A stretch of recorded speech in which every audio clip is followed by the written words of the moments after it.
This episode is brought to you by True America Multifamily, one of the nation's leading multifamily investment firms. With more than 60,000 units across nearly 300 properties and about $16 billion in assets under management. In 2025, True America partnered with Manulife Investment Management to launch the $1 billion joint venture, Anchor Point Residential, created to acquire and preserve income-restricted multifamily communities, supported by Low-Income Housing Tax Credits, or LIHTC. The initiative begins with 51 properties, about 6,000 units, across California, Texas, and Washington. On today's episode, David Waite, partner, Cox Castle & Nicholson, Gadi Kaufmann, chairman, RCLCO Real Estate Consulting and RCLCO Fund Advisors, and Lew Horne, president of CBRE's Greater Los Angeles, Orange County, and Inland Empire Region Advisory Services, all join Bob on the podcast. Welcome to Building Better Communities. Hi, I'm Bob Hart, your host, and today I have with me three illustrious guests who are masters of the universe here in Los Angeles in the real estate community. And they really don't need much introduction because they're very well known. Let me begin with Lew Horne. Lew is the president of CB Richard Ellis Advisory Services and is responsible for the Greater Los Angeles, Orange County, and Inland Empire district of that company.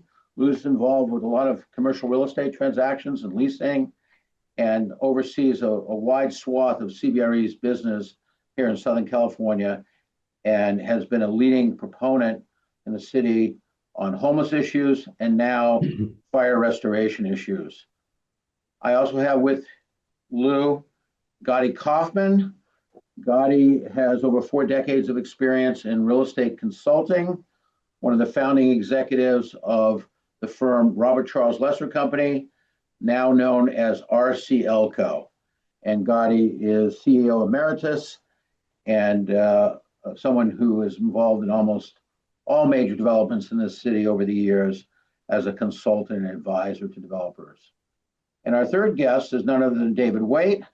David is a who's who among entitlement lawyers and folks that are involved with development, assisting developers sometimes in litigation, and CEQA, in many areas of the development process, also with over 4 decades of experience.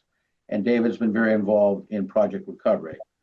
So even though the podcast is called Building Better Communities, I think we will rename this episode Rebuilding Better Communities in the spirit of what these three gentlemen have been involved in, which is a massive study conducted by them for and with the UCLA Ziman Center for Real Estate, the USC Lusk Center for Real Estate, ULI, and a host of people involved in those entities that they've harnessed to bring together some of the best minds to create the manifesto Project Recovery. And if you haven't had time to read it, it's a great read, and we'll probably attach a link to it from the podcast. And it's something that has gone on to inform the City of Los Angeles leaders and others in how this fire restoration project, which occurred after the fire on January 7th, and the devastation that followed it in the city of Malibu, the area of Los Angeles known as the Pacific Palisades, and the area known as Altadena, Pasadena, Sierra Madre. I think we all know that there's been a lot that has been said about the fires, but just to review, there's been, I think, over 16,000 structures that have been affected, 24 million square feet of real estate. Some estimates may be higher than even 50 billion of economic losses. And let's not forget about the 29 deaths that occurred as a result of it. So with that, I'm going to turn it over for a minute to Lew to talk about how Project Recovery came together and why, and a little bit about the process. Thanks, Bob. And we appreciate the opportunity to speak with you this afternoon. I would say that Project Recovery really came out of an effort to really organize the private sector in the Los Angeles community after the fires. I was the incoming chair for the local ULI organization, and Gadi and I and David had been speaking prior, but we actually attended a conference at the Ziman Center at UCLA where USC and UCLA were there along with several members of our ULI community. And there was a bunch of people in that room. We had been organizing as a ULI group an effort to try to put something together that would help the city through the mayor's office and the city council, as well as the county and the county supervisors. We knew that with this fire and this disaster that had happened, that nobody was really equipped to be able to address this on their own, and that we wanted to figure out a way to organize the private sector to be able to provide input and guidance on what we believe would be needed in order to make really solid decisions and really in our rebuilding. Lew, So what triggered the start of it? Was it one organization or the other, or was it a grassroots effort, or how did it come together? I would say it was grassroots efforts. I think ULI started it. We attended a group meeting with about, I don't know, Dave, Gadi, there's probably about 90 people in that room. They were the best development, the best lawyers, the best financiers, the best infrastructure teams. And so everybody raised their hand. They wanted to help, but what we saw was there was really no organizational structure to it. So what we did immediately is we put lanes together, and we identified 8 key areas that we believed would be needed in order to inform the city and also the county to go forward on any kind of a rebuilding effort. The first was a case study. We wanted to see every case study that had been developed by in California on any kind of disaster that had occurred, and how was the rebuilding then performed. We also knew that we'd need data mapping just to create values and understand the essence of the damage, and we had a data mapping lane in organization. We knew that there would be hazmat issues. We also had an idea around self-certification, and we knew there would be issues around bottlenecking because of permitting in an already difficult and cumbersome structure. We knew there'd be supply chain issues, insurance issues, finance, and then also the infrastructure. So we created these lanes. We were actually at that time working with the then city organizer, Steve Soberoff. We were meeting 2-3 times a week. But what we did is we organized different groups of people, each with a leader, 8 different groups. Everyone had their lane, and we went an inch wide and a mile deep on that lane. And the idea was we would present a case to the city, to the mayor's office and to the city council, and then also to the supervisor. And we would assume that they were our client. We would assume that they needed strong strategic and tactical information on how to rebuild, and we wanted to exercise the entire private sector. So we did that. We actually completed, I don't know, we had, Gadi and David, what did we have? Maybe 50 meetings where we organized everybody together. We then worked with ULI, which gave us a grant to write the report. We then presented it to the city. We presented it to the mayor and to the city council. We also presented it to the county supervisor, Catherine Barger. I actually presented it at one point with the county supervisor and the mayor together, and they endorsed the project. They felt that it was incredible work, and they have been using that as a guideline to help them in this rebuild task. Lew, didn't Project Recovery and the efforts that you and David and Gadi led really become what the Soberoff initiative had started and meant to do? That only lasted a short period of time, as I recall. Right. Well, and Steve, candidly, I think, David, you read his report. I think it was on the first page, second paragraph, started with the city and the county should implement the ULI, UCLA, and USC Project Recovery report as the guideline going forward. And that was really, and by the way, they contributed. I mean, we all worked together on that. And I think the beauty and the thing that I really want to make sure that people realize is that nobody was looking to get out in front or try to take a lot of credit for this. I mean, everybody worked hand in hand. And most importantly, what we really have here is a report that's got 8 reports inside of it. And on each one of those reports, if you study it, the very front end of that report is the small committee of subject matter experts that went that 1 inch wide and a mile deep and really went into information that could be applicable immediately in the recovery effort. So it was really, everybody placed their ego at the door and really banded together to try to build a product that could be used. Yeah. Talk about these, and maybe Gadi, you want to talk a little bit about it as well. These 8 lanes that Lew is talking about. How was that decided among this very large group? I even attended, I don't know if the UCLA Ziman was the first meeting or subsequent meeting, but I know there were a lot of people in that room and a lot of, I don't want to say a lot of egos, but a lot of smart minds. But to get it so organized and cohesive, talk about that process a little bit and how it all evolved. That's all Lew. Lew is an amazing manager and leader, inspiring and organized and empowering and also demanding. So it's a great, we would all love to have people like Lew in our organizations. So, But he's so well liked at CBRE. He must piss some people off here and there. No? Keep going, Gadi. Keep going. Exactly. He managed to basically. I remember right at the end of that meeting, Bob. I remember you being in the room, but at the end of the meeting, Lew and I kind of kibitzed on the corner on the way out and said, "Look, this is a great meeting, great group of people. A lot of people want to help, but we don't see any leadership here. Why don't we sit down and think about how does this need to work out?" And that's where those 8 task force or lanes, as Lew calls them, came up in that kind of sketching out on the back of an envelope at the end of the meeting. And then we walked away from there. Lew then took the responsibility to recruit the 8 leaders for each one of the groups, David being one of them, I'm being another, and so others. That group became then the organizing kind of executive committee of Project Recovery. And then each one of those members kind of went back to the list of all those who attended the meeting at UCLA, plus the membership list of both ULI, UCLA, and USC boards, and recruited subject matter experts to join their team. Then convened a regular set of meetings to work through the issues, create an agenda, create a desired outcome, timeline, and then just ran into the project with Lew at the top, kind of making sure everybody does what they're supposed to do when they're supposed to do it. And also, Lew went back to ULI. Lew and Claire Debris, who's not on this call, but was very instrumental in managing and leading this effort, went back to ULI and arranged for ULI to provide resources, both in money and in staff, so that the project had staff. They this was took done all in the a period reports, of what, put them 3 months? together, published the reports, issued them, and got things done on the back end. In a period of about 3 months, right? Oh, 6 weeks. Right. Actually, the fire occurred at the beginning of January. This report's dated March of 25.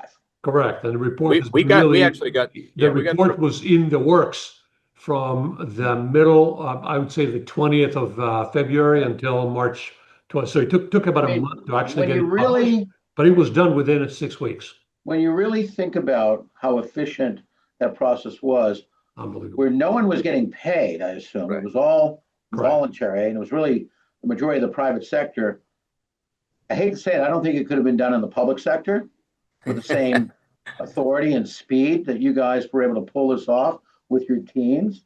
It was an amazing. It was like you're almost like you're the Warren Commission of the fires, but you did it very, very quickly because, and there's probably political sensitivity to a lot of this because you have to point out weaknesses as well as strengths in how the whole recovery process works, I would imagine.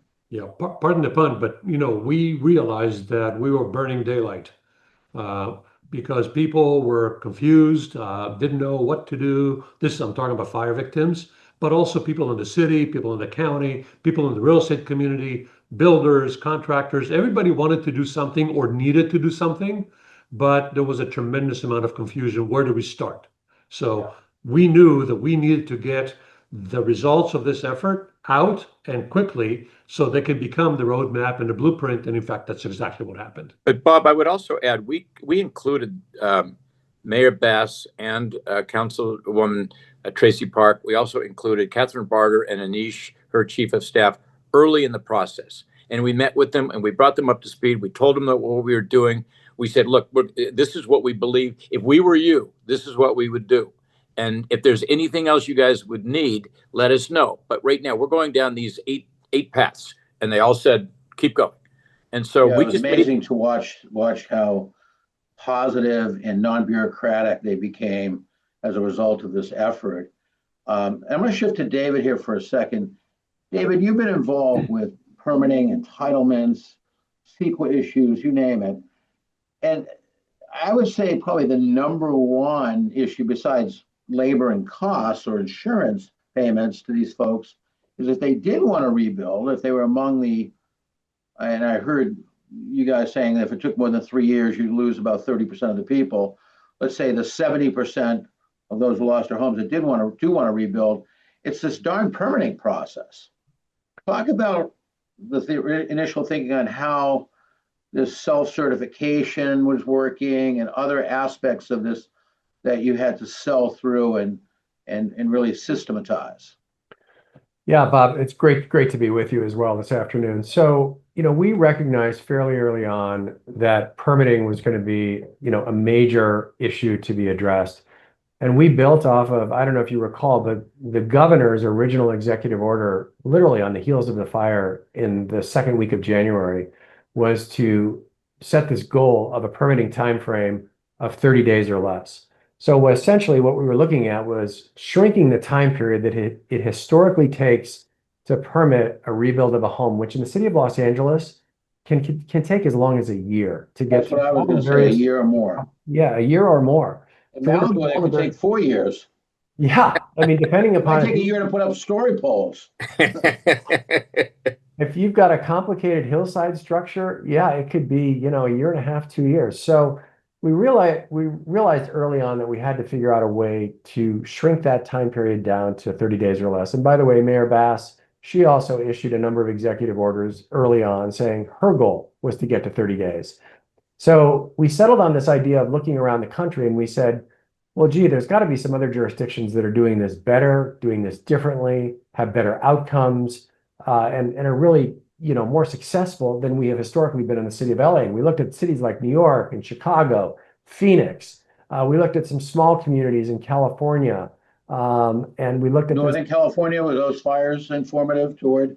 They were, Bob. Yes. In fact, the Coffee Park community that emerged from the Tubbs fire in Santa Rosa became a very interesting example of how expediting permitting really improved the outcomes so that homeowners could get back sooner. And you compare that, for example, with Paradise Valley, which has been laboriously slow.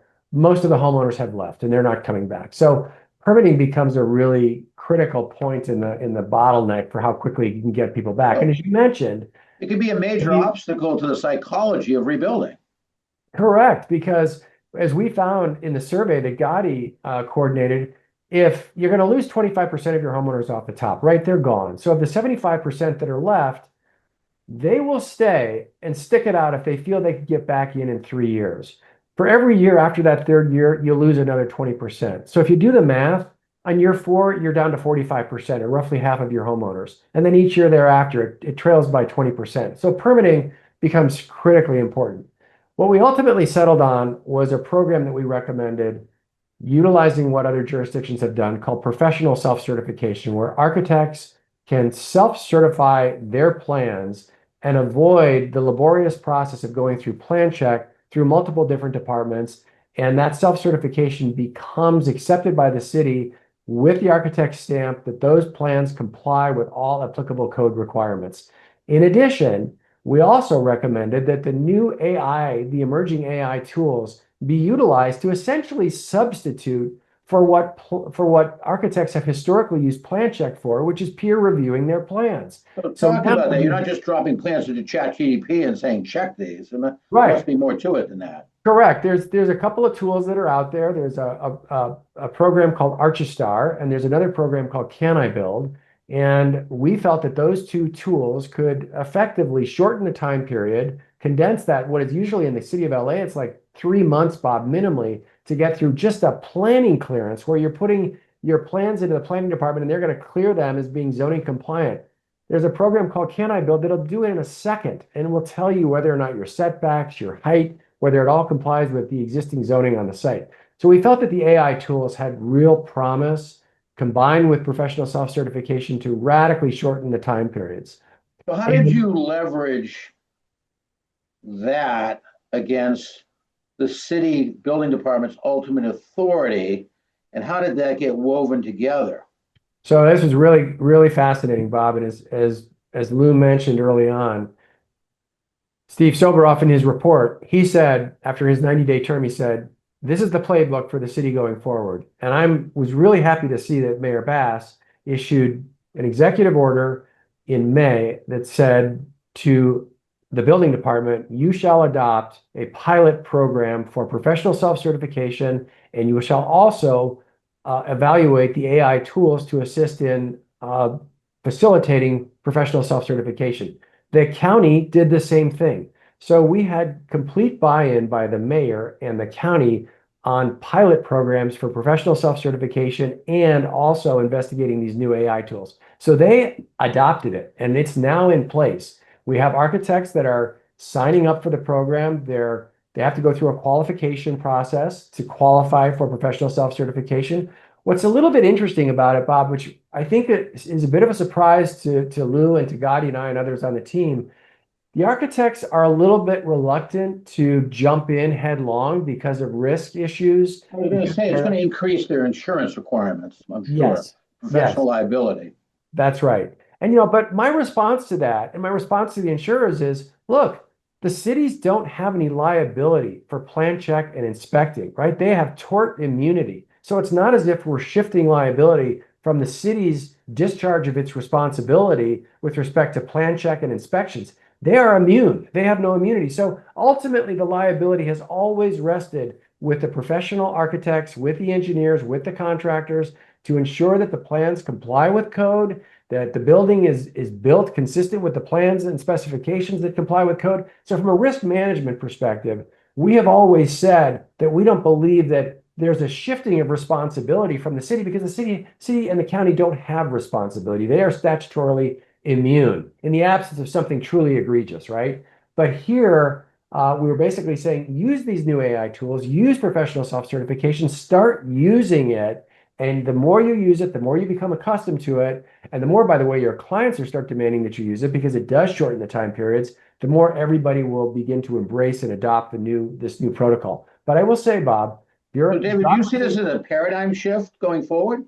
I do. But bureaucracies change slowly, right? This is a tanker ship out in the middle of the ocean that we're trying to turn, right? And make a 90-degree turn in a short period of time to respond to the wildfires. That doesn't happen overnight. So we have not only the public sector that is embraced through these pilot programs, professional self-certification and the AI tools, we're now trying to get the private sector on board as well. Get the architects, get the engineers, get the design professionals to embrace these new ways of doing things. It takes time. It's starting. We're starting to see progress, but it's still early days. Yeah. It's also threatening for someone who works in that building department and has been used to doing something a certain way, has certain authorities. So it's really getting the challenge for the mayor or anybody is getting everybody on board from the bottom up. That's right. To a major That's change exactly like right. this. That's right. But Bob, I would add, and David's front and center on this, but I would add that the architects and the engineers, they like the 1 year dance because it gives them an opportunity to maybe double, triple check things that they've done. And it's not just the city or the county. It's as David has emphasized, it's really some of the private sector that's actually hesitating here. I think I think we're starting to see the ramp up now, Bob. We basically now have a system in place, right? We built this system that can accept permits. Now there's going to be a backlog at some point, but the idea is we've got a program in place through the pilot programs to use professional self-certification, to start using the AI tools. Now we just have to use it. The homeowners are now getting to a point where they know what their insurance is, they know what their financing is, they know what they want to rebuild. They're getting to that point. Now we're going to start to see this uptick in permit applications. Once we start seeing that uptick, the question is, how much can we absorb? We've estimated that we're going to have as many as 300 permit applications per month. And that's going to probably start to ramp up very soon. And the question is, can the city and the county keep up with that level of pace? And then we've also estimated we're going to have 1,000 homes being built at any given time in each of these communities. How do the inspectors keep up, right? So we're going to have new digital tools to allow the inspectors to keep up with that demand. So all of this is a combination of kind of a new way of thinking, using new technologies to really facilitate the process. And it's literally going to start to happen in the next 6 months. That's amazing. Let me shift to Gadi for a minute. Maybe, Gadi, we could talk a little bit about this sort of repository of information as well, because the average homeowner isn't going to read project recovery. Right. They don't know where it is, and they don't have the time. No. So how do you get the word out and they get the utilization? So before you get the word out, let's talk about what are you trying to communicate to the market. So as already been mentioned, the three big barriers to success for an individual homeowner that lost their home's point of view are: number one, complexity. I don't even know where to start. I've never hired an architect. I've never had a contractor. I have a day job. I have issues. I have children in school. I can't do it. Secondly, there's a matter of cost. How much is it going to cost? I'm hearing $1,000 a foot, $1,500 a foot, $800 a foot. That's ridiculous. I mean, I don't have that kind of money, or I do have that kind of money, but I have to wait for insurance proceeds to come in. So cost is a second issue. And the last Maybe I want to issue, pocket my $2 million check and not deal with this. some people do exactly do that or consider doing that. And then the third issue is time, right? Both time to deal with all this and also the time frame. David talked about the fall off rate of about 20% a year if it doesn't get built within, if I can't see a timeline or a daylight for me to get to back home within 3 years, maybe 20% will say, forget about it. If it's a year after that, another 20%. So over time, you have diminishing universe of rebuilding. And the point of all this effort was to say, how can we help the people who lost their homes rebuild and get back to their homes, their communities, and their life as quickly as possible? So out of that came the recommendation to form the Builders Alliance. The Builders Right. Alliance is a not-for-profit. Lew's on the board. It's a not-for-profit organization that is dedicated to helping homeowners find simplified turnkey solutions at relatively low cost to get to rebuild their homes and do it quickly. This Builders Alliance is new. It's not the Builders Alliance from before or another time. There was This is never a new. Builders Alliance. It was never a builder. Okay. No. In fact, we were shocked that the Department of Corporation in California doesn't have a Builders Alliance company already existing. So we are the Builders Alliance You are the Builders company, Alliance. the one and only Builders Alliance organization. It's a not-for-profit organization. It is a basically, kind of think about it like a members organization. The builders are members, not big M members as in owner members, but in a participatory member. Builders submit the floor plans and the product solutions to the Builders Alliance, and there's a portal. Each floor plan comes with a descriptive rendering that shows you what it looks like, a virtual tour, and a price tag. And it says, if you would like this home built on your lot, it'll cost you X dollars per square foot. And prices are yet coming in, so I can't tell you what they are going to be, but the builders are able to bring the cost down, particularly the larger volume builders, to under $500 a foot. In some cases, even under $400 a foot. That's So at it's their about cost half. or the cost that they're providing to the third party. This is what it'll cost a homeowner to rebuild their home. So So it's almost like a co-op in a way, where everybody's cooperating and working together with the best information. yes. So And what was the price of entry for each builder, or was there? uh, before we get to that, let me kind of talk a bit more about how this works. Sure. So David described Can I Build platform. It's a technology, it's an AI-assisted technology platform. It has mapped out all the lots in the burn areas. It had overlaid on each one of those lots all the building restrictions based upon zoning and building codes. So setbacks and height restrictions and lot coverage factors are worked into it.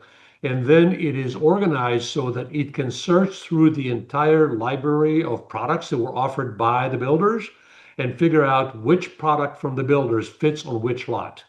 So now as a homeowner, you can log on, identify your property, and you can immediately have populated on your screen all the options to rebuild from the Builders Alliance. And the Builders Alliance is made up of large builders, companies like Brookfield and other companies like the big public companies that do production buildings, tens of thousands of homes a year across America, Kaufmann all the Road, way others down like to that. custom builders who have 2-3 floor designs that they're offering, and they're prepared to build those plans for you, or if you'd like, they'll do a custom design for you. So the entire spectrum is there, and each homeowner can then see what are the available options, how much are they going to cost, and how long would it take to get it built.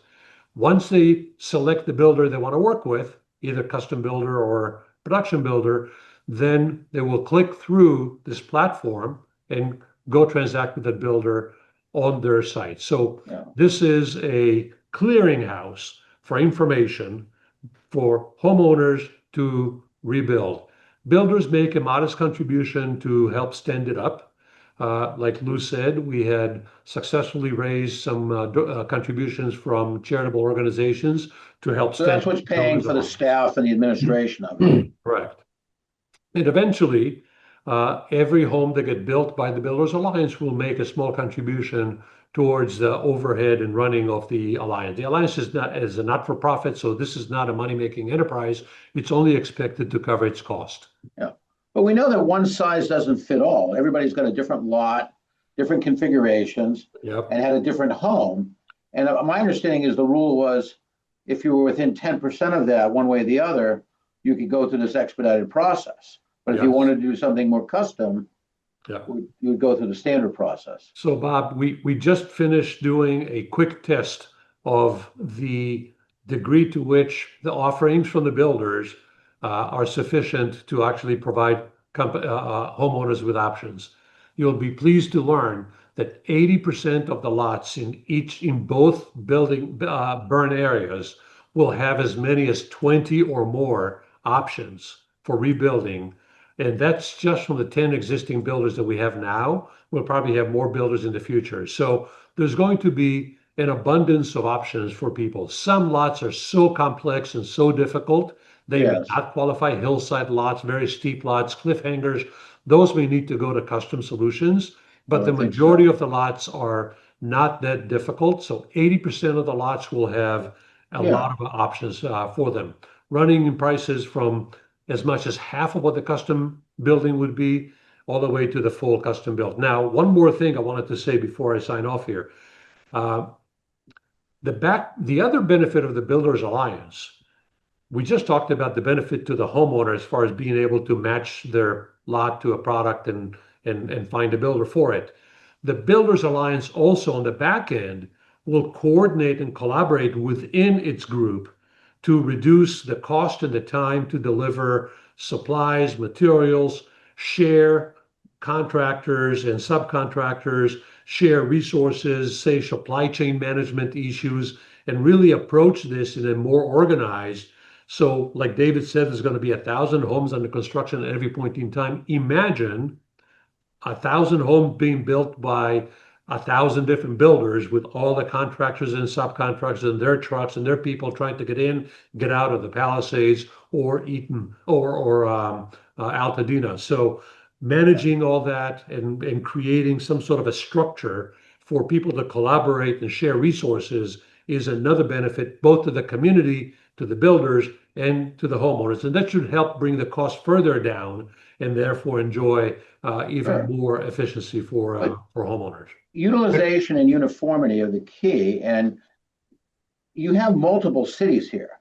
You have Malibu, which is unique to itself, the Palisades, which is Los Angeles, Altadena, which is its own place, a County. smaller amount in Pasadena, Yep. and I believe Sierra Madre had some effect.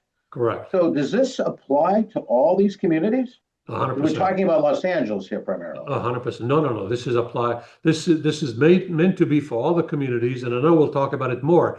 It also is meant to become a playbook for the recovery of other disasters in other places. We can come back to that if you'd like. Well, that's going to be the follow-up study. Yeah. Yeah. One other thing I'll mention too, Gadi, which I'm sure you're aware of, the city just about a month ago initiated RFP process for pre-approved plan sets. So basically what the builders can do is put their plans in for all these models that Gadi's talking about that are part of the Alliance. Those will all be pre-approved, ready to go. So that's a bit of a twist on self-certification, is the idea that all these plans that homeowners are going to choose from, these 20 different models that are going to come up on every lot that a homeowner will go into, the plans will be pre-approved, ready to go.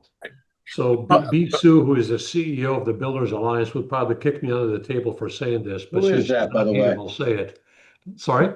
Who is that so I can call them and get them to do it? Yeah, B. Sue, she's fantastic. She's an Okay. amazing executive, and we're very lucky to have her running the Alliance day to day. But Bob, this Alliance is going to be able to cut the time to rebuild down by at least a third, maybe a half of what it would take to build a house with a architect and a contractor on your own. It will cut the cost down by as much as a half of what it would cost to go out and get an architect and build a house on your own. And it'll be a turnkey solution for people. So they don't have to go find an architect. They don't have to go identify a contractor. They don't have to go to City Hall and ask for a permit.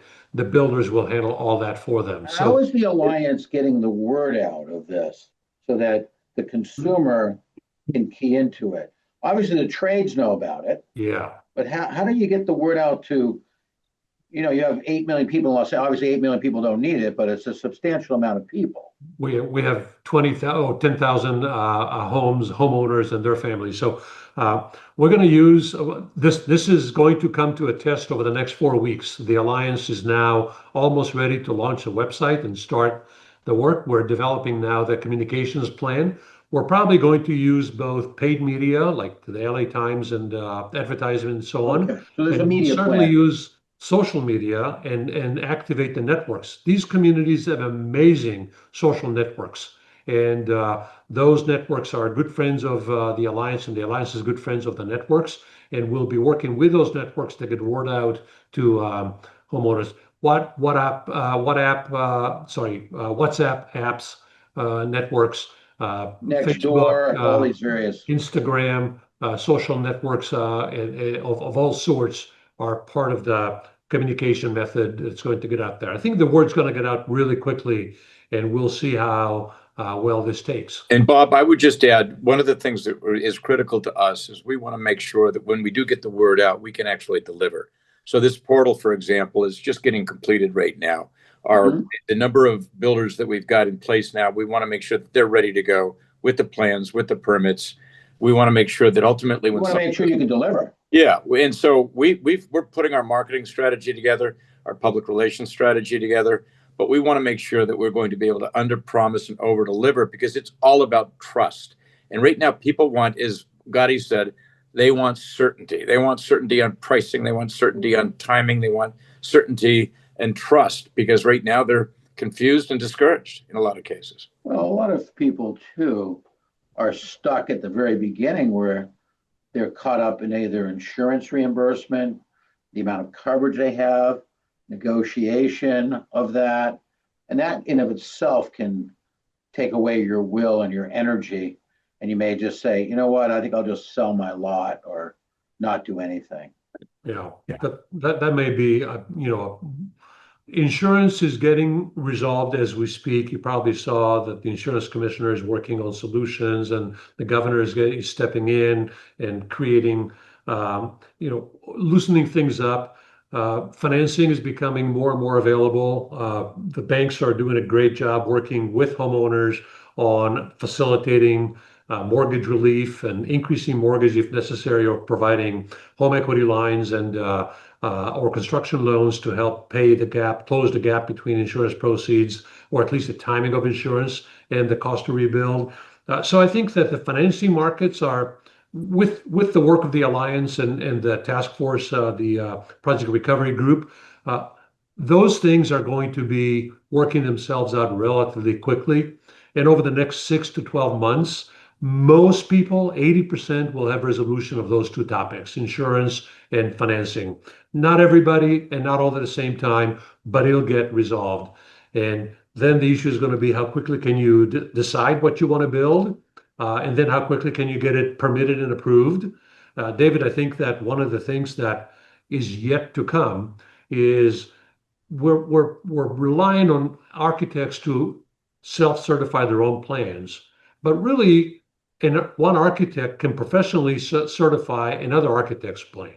So in effect, we can use professionals, architects, engineers, to do the plan check approval, the certification of the floor plans, and the approval of the permit, and then the inspections. It doesn't have to be done by city employees and by the people who originally came up with the plan. If these people have professional licenses and have liability, they're going to be very careful in all of those processes. And it's really the three groups. It's the contractor, it's the engineer, and it's the architect. And those are the groups that David's experienced with self-certification in New York and Phoenix. And by the way, where these are not new models. I mean, David described how long that these models have been in place in New York. Oh, several, yeah, many years now. They've been doing it for many years in different forms, different types of construction, tenant improvement work, Bob, for example, that's been around for a long time on self-certification. Single family homes, very active in Phoenix. Phoenix is probably the most active market for single family residential.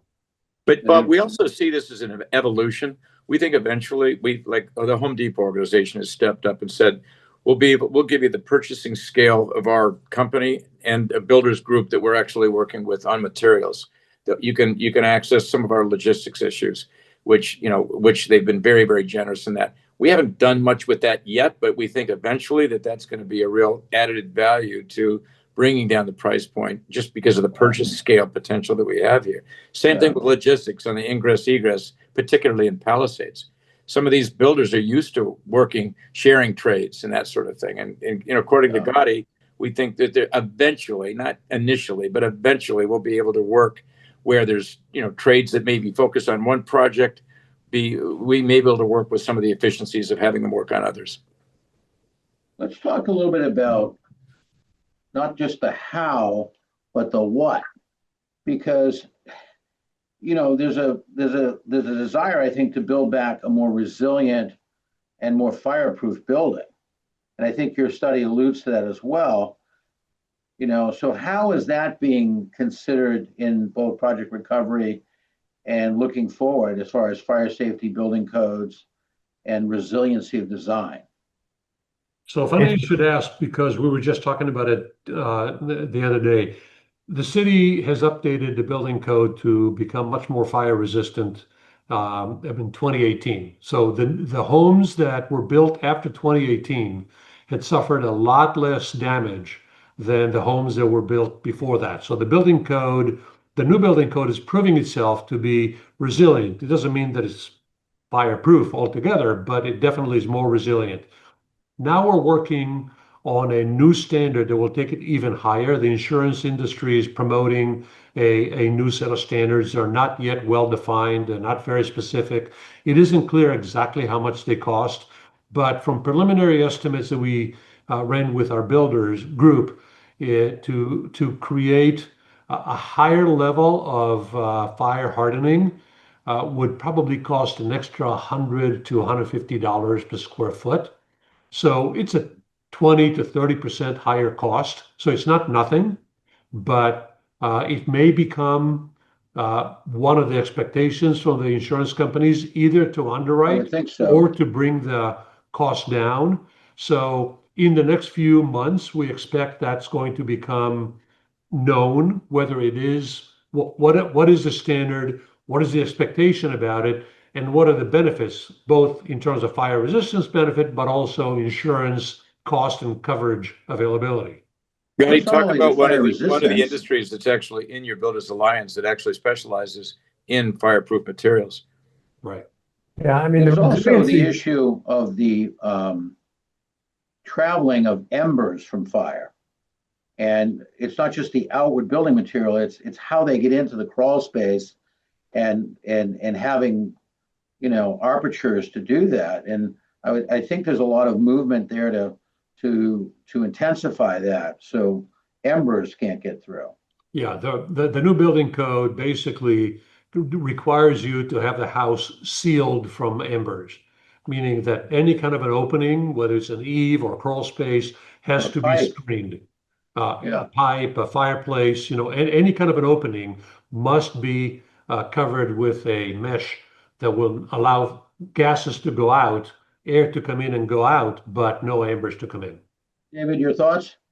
Yeah, I mean, the resiliency conversation, it's both all the things that Gadi and Lew were talking about in terms of defensible space around structures. There's a zone 0 initiative, which is essentially clear space within 5 feet of any structure, very minimal fencing, very minimal out structures, really aggressively managing vegetation. And there's, by the way, the vegetation's been controversial because some have argued that the vegetation actually serves to mitigate fire impacts from one structure to another. Some say that it's an accelerant from the standpoint of more fuel, but there's zone 0. But more than that, the kind of the infrastructure piece in terms of how we're building communities, to your point, Bob, about embers flying, a quarter of a mile or longer with a Santa Ana wind, how do you make sure that that interface between the wildland zone and the communities is more resilient over time?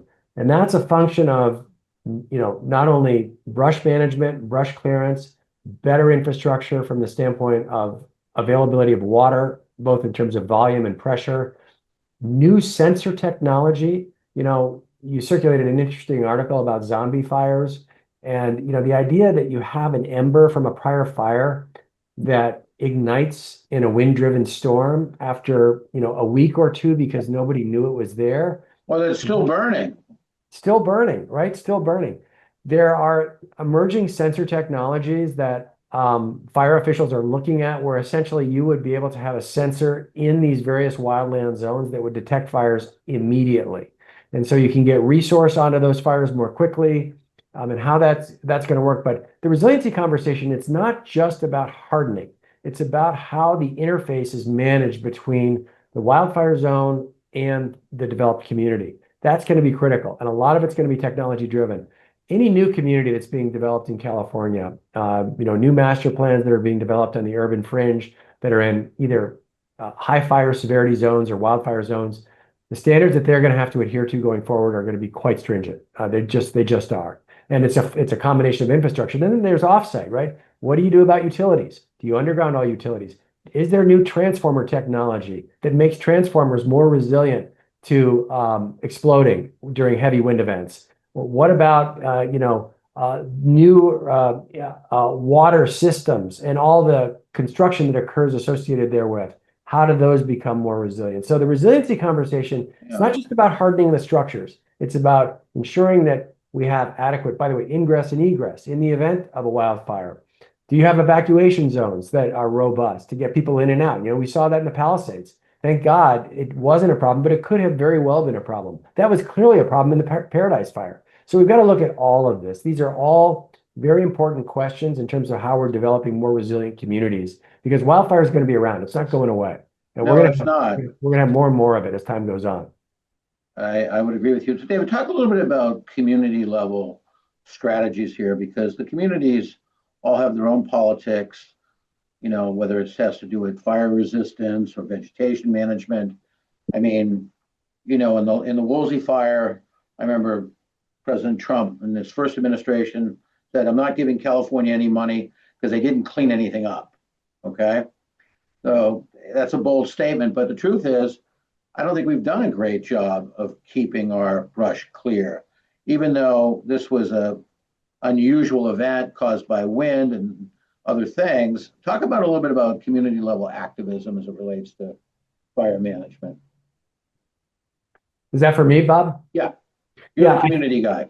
Yeah, I think there's no question that communities are getting very aggressive about making sure that the communities that they're either going to move into or that we're going to repair are resilient. And so you're going to see an uptick in activity in that space. Now, it's combined with the fact that homeowners also want to get back, right? They don't want this kind of larger issue about how we're going to develop resilient communities to impact the timing within which they can rebuild. So I think, again, it's a fluid conversation. It's not one that should impair the ability to redevelop. But I do think when you look at infrastructure, you've got to say to yourself, if there's any time in the Palisades or Altadena to say, if we need infrastructure improvements from the standpoint of better infrastructure, better water systems, better secondary ingress and egress and access for evacuation, now's the time to do it before we rebuild. So the communities, I do think, are getting very involved in their planning. What's interesting, I mentioned earlier, the Coffee Park community in Santa Rosa after the Tubbs fire, community was really involved from day one, and there was a lot of sharing of information about how that community was going to be redeveloped. And it was interesting. Right on the other side of the freeway, which is more of a hillside community, that community was not as well organized, and hence and interesting. One was county and one was city. Correct. Similar to us. And that one took much longer. We have different agencies. Yeah. So community activism, Bob, isn't a bad thing, right? This doesn't mean that it's going to slow things down. It doesn't mean that it's going to, result in bureaucratic inertia.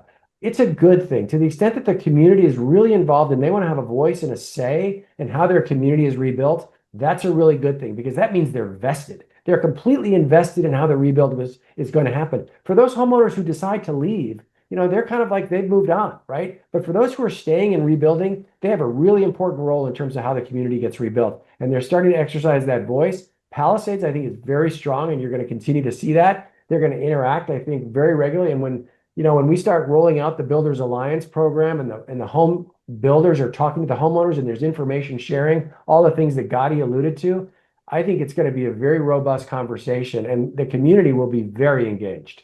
Hey, David, add one thing I think is important that we're not talking about yet. And I know your colleague Preston is working on this, which is the environmental issue, not only as it relates to the banks, but also just the concern, particularly in Palisades, and the impact that's having on people even considering to rebuild now. Yeah. Describe what's going on there. And so, Bob, you'll recall that the US EPA came in and they did their initial wave, right? They come in and they remove batteries and they remove, used oil and paint cans, any of the detritus that's clearly hazardous waste. And that's the first wave. And that happened very quickly. And then before the Army Corps or with the Army Corps? Separately from the Corps, US EPA. Then the Corps came in as the second wave, and the Corps comes in and they're doing debris removal. And the debris removal is taking all of the structures, any of the remaining detritus, and then also scraping the site to within 6 inches, right? So you're basically removing everything to within 6 inches. The question remains, well, what's left from the standpoint of hazardous waste from the wildfire? And studies have shown that the ash from a wildfire contains toxins, everything from asbestos, lead, other heavy metals. And the question was, well, how do we know that when the Corps did their sweep and they did their 6 inches, they got it all? Well, the answer is we don't know. We don't know. It's imperfect. It's imperfect. And then the question becomes, well, what's there? And how do we verify that before we rebuild, you're going back to a safe site from the standpoint of habitation, families moving back with children, et cetera, et cetera.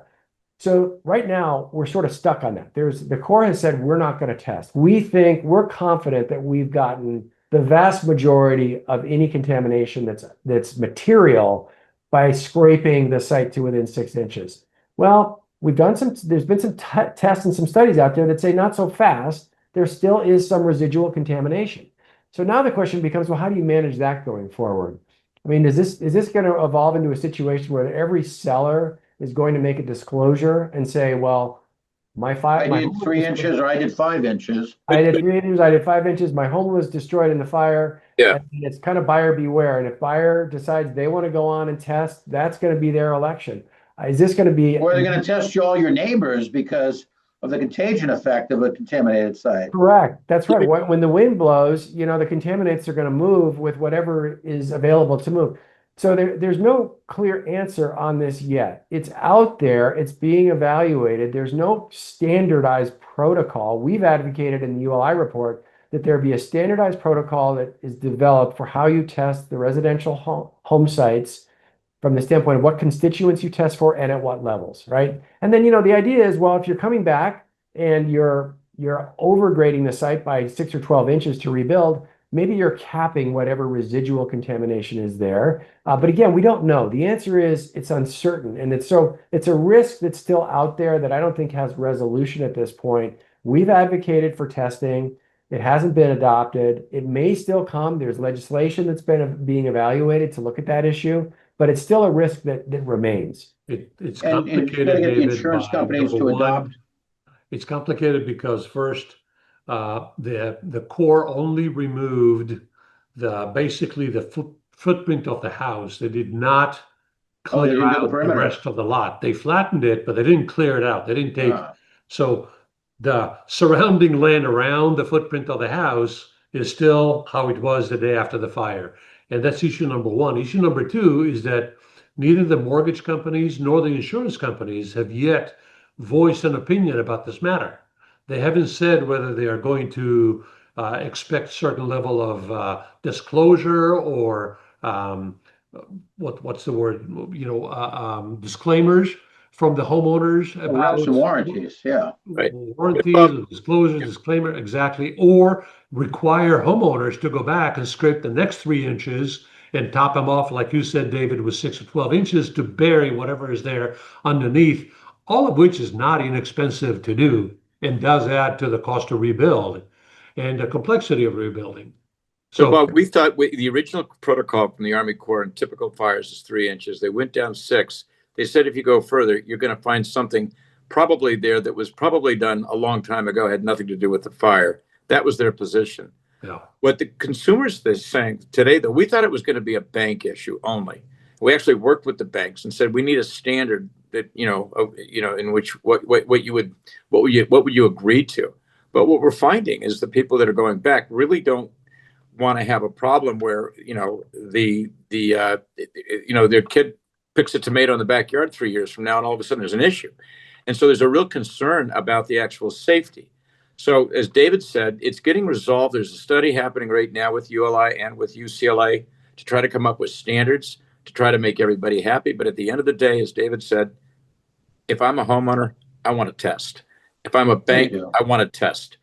And I think there's going to have to be a test with standard protocols on each lot. Yeah. All right. Well, gentlemen, this has been fascinating. I just want to maybe summarize and have it go around and have you each say a few closing remarks. But the major action steps that have come from Project Recovery thus far are, creating a centralized rebuilding authority, streamlining permits and the mechanisms for that, maybe some pathways, which we didn't get into too much on insurance and financing, developing resilient and equitable rebuilding standards, and as we talked about, long-term community planning. But I'd like each of you to share any final thoughts here as you look ahead beyond Project Recovery, and how do we make LA a better place to build in the long run as we rebuild these communities. So let me start with Gadi. So I think the three elements I would put here are, number one, that the Builders Alliance as a solution should help at least half of the homeowners who lost their homes in the fire to rebuild within the budget of the insurance proceeds they're likely to get. At least half. It could be even more, depending on choices people make. And that's a game changer, in addition to removing complexity and in addition to speeding up the time for rebuilding. The second thing is that by building the homes to the current fire standard or to the current building codes, which are fire resistant, and perhaps even going the extra mile of going into the higher level of resilience, I think we can really make the communities and the homes more resilient to potential fires in the future. And lastly, by activating the government to think about how to manage the perimeter of the communities, the hillsides around the Palisades and up the hill from Altadena and the open areas within the communities, but thinking about how to manage brush and fire prone materials and structures within those areas could really help either eliminate the risk of a fire in the future or make it so that fire will have greater difficulties in becoming contagious like it has this go around. It's really taking a page out of the city's own book. I mean, we all have to clear brush. We get an annual request to do that around our homes. Correct. Well, it's not everybody principle. does it, but also who's holding the city and the county and the state accountable for the perimeter of the community, not in the community, but outside the community. And frankly, we may not be able to build as close as we would like to those edges of the communities up in the hills. No matter how far you go, there's still going to be the issue of the edge. Clearance, that's right. There's always going to be an edge. There's always going to be an edge, exactly. Whether it's here or there, there's going to be an edge. David, any parting thoughts on your end? Yeah, I think the timing question to me, Bob, is a really interesting one because, the fires were January 5th. We're now, we're coming up on a year. There's been a lot of work that's been done. And I think, Gadi did a nice summary of sort of the coalescing of all of this. That's now sort of, people are figuring out what they can do. People are figuring out how much money they have. Are they going to rebuild and at what level? What cost are they prepared to be rebuilt at? So I think it's all sort of coming together. And I think, the permitting reform that we've been working on, that platform is available to be used. The Builders Alliance is incredibly promising in terms of a consumer-driven initiative to allow homeowners optionality in terms of what they want to build and when they want to build and at what cost. And then the infrastructure piece, in my mind, is still one that requires real city leadership in terms of how we develop infrastructure, more resilient infrastructure. And that to me is a piece that is beyond any individual homeowner. It's beyond any individual community to figure that out. And I think that's where we're still, in my judgment, there's a piece of this puzzle that remains to be solved. Well, we've got to get beyond finger pointing, which is what Yeah. took place. And we've got to say, we as citizens and taxpayers demand this, both from the city and the state. And, you know, not just focus on it after the fact, but let's focus on it before the fact. Yeah. Lew, you've been living the dream here. Tell us your parting shot. Well, I would say my parting shot would be, you know, in a world where it just seems like there's so much of us are divided, this was one area where everybody came together and everybody was selfless in the way that they stepped up. The leaders that led those 8 lines of business that drilled down and really provided selflessly their time and treasure around organizing real recommendations. Some of the recommendations we didn't talk about, Bob, that we made, which were very material, were in the infrastructure idea and the bond financing on how we would be able to provide that in the local communities.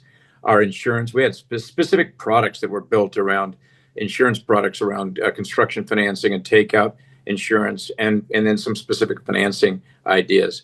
But I would just say that it was a proud moment, and I think for everybody that was involved in that ULI process. And it's really been held up at ULI as a real standard potentially for future disasters where communities are dealing with either floods or hurricanes or fires or whatever it is, where the community of the private sector and the public sector gets together and comes up with a plan that's selfless, that's ambitious, that brings in new ideas like new technologies and that sort of thing. But at the same time, nobody's looking for a pat on the back. We all really did it for the right reasons. And we're real proud of the work that we did. We just hope that a lot of this gets implemented. So that would be my final thought. I predict that by applying the lessons learned and the recommendations of the Project Recovery Playbook, both the Eaton Fire rebuilding and recovery area and the Palisades Fire rebuilding and recovery area, those communities will come back better, stronger, and more resilient. And the people that will end up living in those homes are going to have equally good, if not even better, life and lifestyle, community life as they had before. Those were precious communities. It would be a shame to not rebuild to their grandeur, which I think they will. David, Gadi, that's a wonderful sentiment to this whole thing. I want to thank 3 LA real estate icons: David Waite from Cox Castle, Gadi Kaufmann, RCLCO, and Lew Horne from CB Richard Ellis, who have done a remarkable job orchestrating Project Recovery. And we will put the link onto this. I encourage you all to read it. And just a little commercial, we'll all be toasting Lew this Saturday night at the Beehive. By the way, these are both contributors here, Bob, just so you know. I know. Trust me, Lew. I would not let them get away without it. We'll be celebrating Lew's involvement with the homeless community and all he's done over these last decades in helping further the mission of organizations like Chrysalis. So a toast to you, Lew, and a toast to all of you for your spirit and volunteerism in making LA a better community and the communities around LA that have been affected by this devastating fire. So more to follow from all of you. Thank you, Bob. Thank you. Thank you, Bob. Thanks, Gadi. Thanks, Lew. Thanks, Dave. Thanks, Scotty.